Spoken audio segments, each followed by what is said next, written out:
Nous sommes aujourd'hui avec Aurélie Berthe. Aurélie Berthe, c'est la chef de l'harmonie de Gerpine. Alors Aurélie, vous êtes chef de cette harmonie depuis quand ainsi? Depuis le mois de février. Alors comment vous êtes arrivé, je dirais, dans cette galère? Comment en êtes-vous arrivé à la tête de cette harmonie? Donc au départ, je suis sous-chef depuis 1 an et demi, je pense. Et ici, suite à la démission du précédent chef, je suis arrivé à la tête de l'harmonie. Alors, quelle est votre formation, votre parcours? Je viens de terminer, il y a déjà 2 ans maintenant, 5 années d'études à l'IMEP, en flûte traversière. La flûte traversière. Oui, et le piccolo. Et le piccolo. Quand même une nette différence entre ces deux instruments. On entend beaucoup plus le piccolo. Nous sommes avec Aurélie Berthe, qui est la chef de l'harmonie de Gerpine depuis le mois de février. Alors Aurélie, vous êtes quand même relativement jeune, non? Oui, j'ai 27 ans. Est-ce qu'ils vous respectent? Parce qu'est-ce qu'il y a plus d'hommes que de femmes dans cette harmonie? Alors oui, il y a plus d'hommes que de femmes. Et en plus, ils sont quand même dans les plus âgés. Enfin, plus âgés, ils sont pas vieux non plus, mais ils sont plus âgés que moi quand même. Et non, ça se passe bien. Ils sont parfois un petit peu dissipés, mais ils papotent beaucoup, mais ça va encore. Ils sont pas méchants, quoi. Non, ils ne sont pas méchants. Ils sont vraiment très respectueux, ça c'est chouette. Et les hommes papotent plus que les femmes? Oui, bien sûr. Ils sont moins disciplinés, peut-être. Ils sont plus nombreux, c'est plus facile à être plus dissipé. Nous sommes avec Aurélie Berthe, qui est la chef de l'harmonie de Gerpine. Alors, vous dominez ainsi combien de musiciens? Je les domine pas. On est pour le moment en répétition, on a une 20aine de musiciens. Et quand vous êtes en concert? Et quand on va être en concert ici, on va être facilement 50, 60. Et quand vous dites ici, qu'est-ce que vous allez jouer et c'est quand?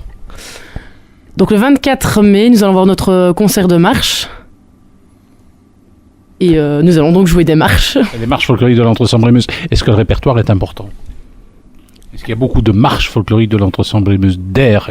Il y en a énormément, donc il a fallu en sélectionner quelques-uns, choisir ceux que je préférais, ceux que le public aime bien, j'espère, et aussi celui que les musiciens aiment bien. Donc faire un melting pot de tout. Nous sommes avec Aurélie Berthe, qui est la chef de l'harmonie de Gerpine.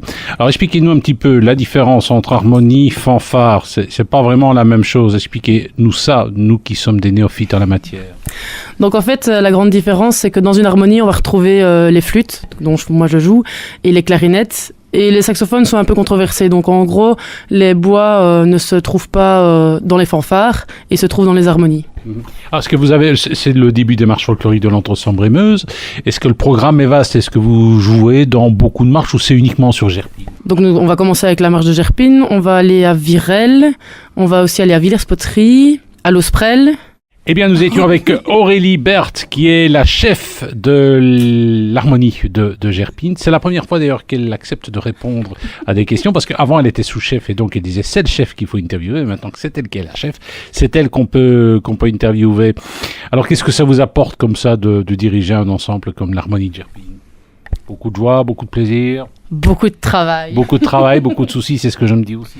Non, mais c'est super chouette. Je me rappelle de la première fois où j'ai dirigé et je trouve ça...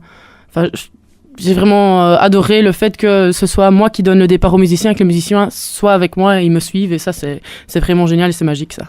Alors Aurélie, vous dirigez une harmonie, mais est-ce qu'on peut penser qu'un jour vous dirigerez autre chose? Je pense par exemple à un orchestre symphonique. Oula, non, j'en suis loin, très loin. Allez quand même. Est-ce qu'il faut une formation particulière pour être chef d'orchestre? Normalement, pour diriger un orchestre symphonique, il faut déjà savoir pouvoir en fait jouer tout ce que l'orchestre a joué au piano. Et ça, j'en suis très loin. Et ici, pour diriger une harmonie, c'est vrai que ça pourrait être intéressant de savoir le faire, mais il faut avoir l'oreille qui va un peu partout, qui sait développer tout et savoir lire plusieurs partitions en même temps. Déjà, diriger une harmonie, c'est pas simple, hein. Non, il suffit juste de battre la mesure, c'est tout, ça ne sert à rien.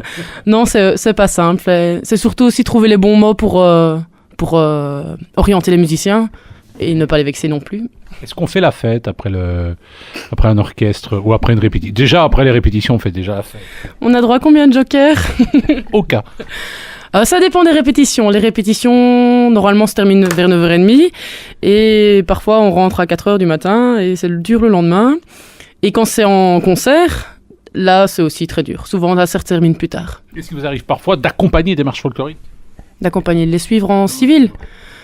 Très rarement. J'en fais trop que pour accompagner. Mais quand j'en fais, c'est pas facile non plus.